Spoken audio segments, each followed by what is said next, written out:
Some may call it good planning or just plain luck, but Eric Tumia calls it a miracle. It's a pure gift from God. This is Beer-Sheba, a 100-hectare agricultural project about 2.5 hours south of Dakar, Senegal. It's one of the many projects around the world supported by Samaritan's Purse, a non-denominational evangelical Christian organization that's provided spiritual and physical aid to people around the world since 1970. 10 years ago, Tumia discovered that villages in the arid north needed more than clean water, basic health service, and schools in order to survive. When you see on the left, you see what the land used to look like 10 years ago. So there is almost no trees. You've got grass during the rainy season, and you've got dust during the dry season. But as you move towards the right, you pass the fence, and then you're in the Beer-Sheba place where 50,000 trees have been naturally regenerated over the last 10 years.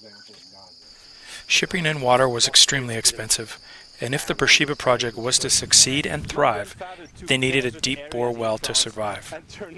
After a study concluded that only useless salty water lived underground, the transplanted Frenchman was devastated and in tears. That was one of the worst evenings since I came to Senegal. I felt like God had abandoned me. Tumia prayed, studied the Bible, then instructed the hired contractors where to drill. Then, from the sun-baked hard earth, water eventually spewed, much to the surprise of the Italian CEO who headed up the drilling project. We heard a noise. There was a tower of water, fresh water, and the Italian guy was there. And he was completely surprised. He was bewildered. He's a big man. You know, he ran to the water, put his hand in, oh, Dio, Dio!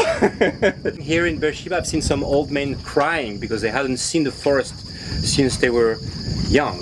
Tumia used $20,000 of his own money to help drill the well, which now spews up to 50,000 liters per hour, bringing back plant life and hope to a small part of Africa.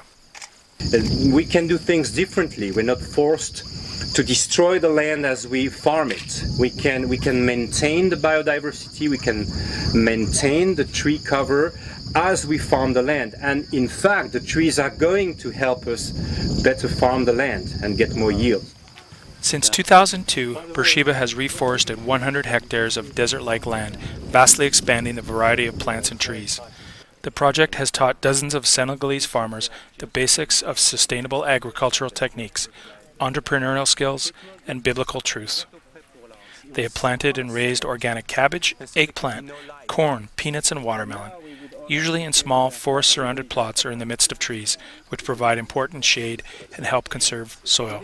There's been 10 difficult years to get where we are now. It's been 10 difficult years, but it's also, I mean, there was nothing, and now there is a forest, and now the people around are starting to benefit from it, and we have students, and slowly the winds are turning in our favor. Beer-Sheba has become a model of self-sustainable agriculture in a nation where subsistence farming has ravaged much of the land.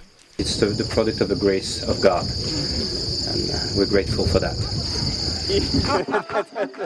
Reporting for Sun News, I'm Jim Wells, near Dakar, Senegal. So let's have a walk.